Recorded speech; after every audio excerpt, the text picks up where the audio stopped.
خب بچه ها، توی این ویدیو میخوام یه آهنگ خیلی شاد و زیبا رو بهتون آموزش بدم از استاد عباس قادری که همتون شنیدینش. آهنگ بزنم به تخته.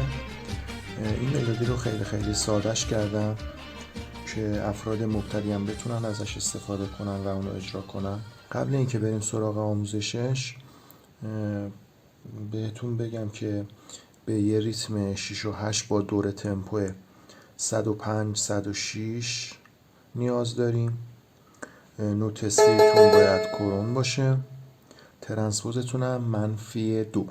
خب اصل ملودی رو هم براتون میذارم روی سایت، میتونین دانلود کنین و قبل اینکه این ملودی رو بخواین اجراش کنین اول ملودی رو دانلود کنین، گوش کنین تا ملودی رو یه جورایی ملودی رو حفظ کنین که بدونین کدوم قسمت رو کی باید اجرا کنین و اینکه اصلا به چه صورت باید اجرا کنین. بعد فیلم آموزشی رو ببینین و ملودی رو اجرا کنین.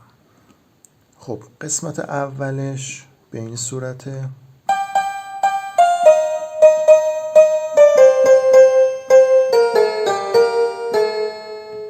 یه دفعه دیگه بچه ها.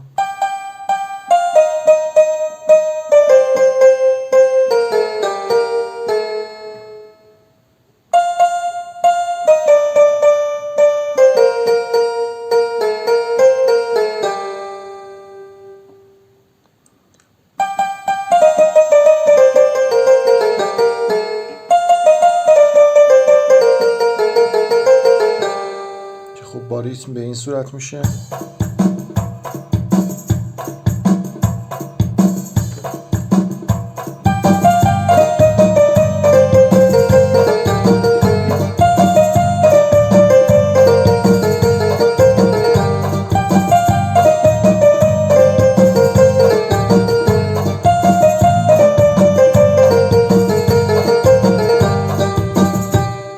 خب این قسمت اولش. قسمت بعدی به این صورته.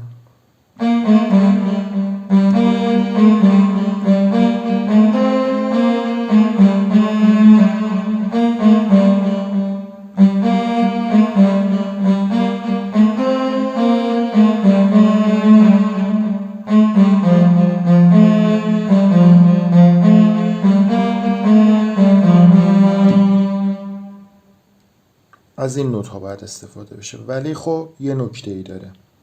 ببینید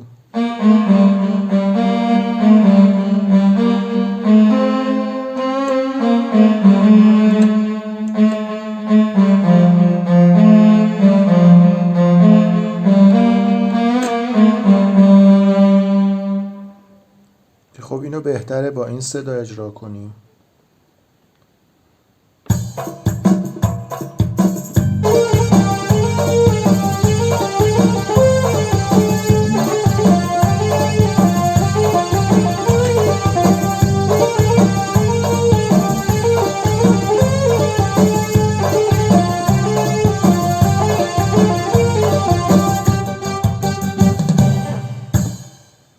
این هم قسمت بعدی.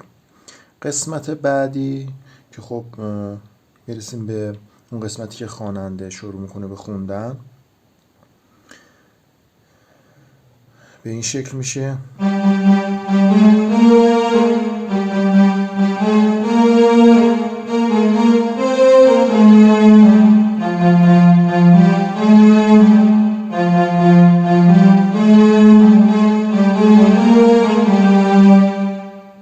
بزنم به تخته و ادامه. یه دفعه دیگه.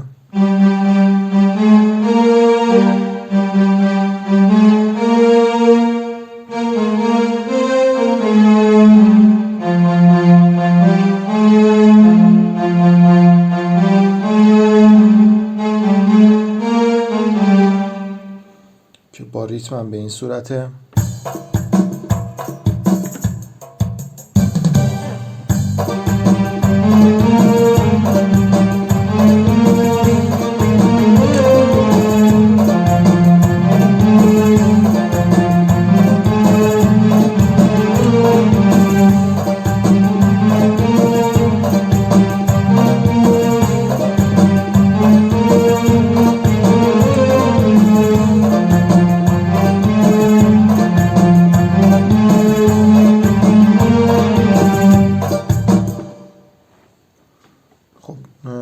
رادیو بچه یه قسمت اوج داره که به این صورته.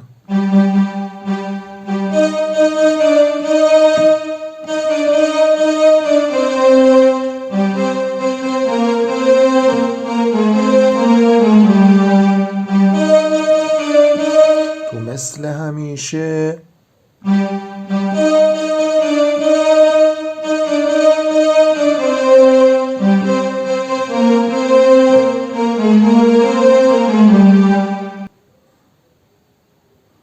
با ریتم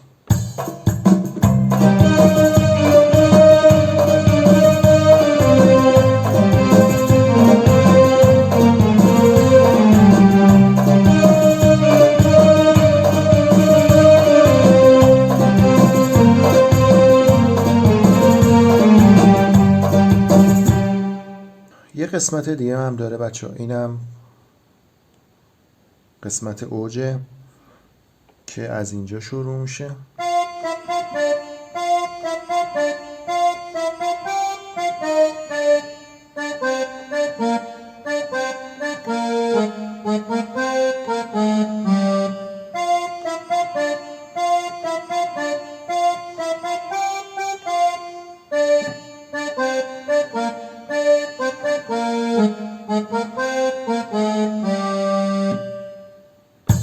به این صورت بارید.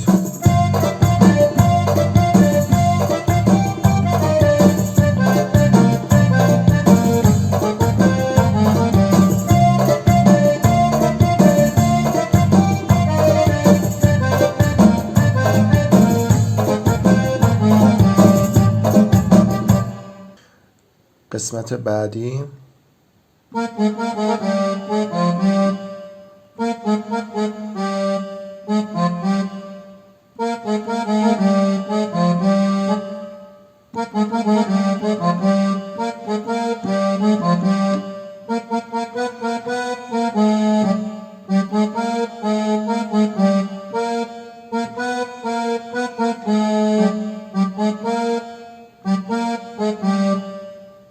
که به این صورت میشه.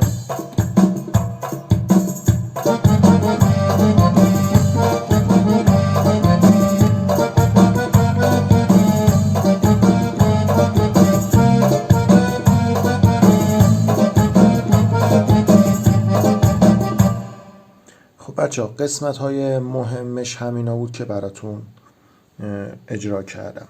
یه قسمت هایی هم داره که وقتی ملودی رو خودتون گوش کنین متوجه میشین. مثل چی؟ مثل این قسمت. ببینید مثل این قسمت.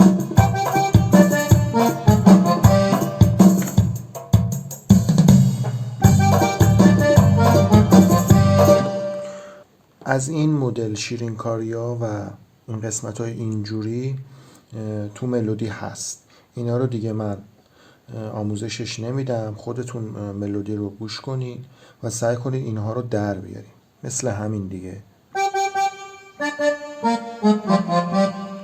حالا میتونیم برای اینکه ملودیتون یه خورده دلنشین تر بشه به این صورت از انگشت اول و انگشت پنجم از نوت لای این اکتاو با نوت لای اکتاو بالایی همزمان استفاده کنید. این قسمت های شیرین کاری رو ببینید.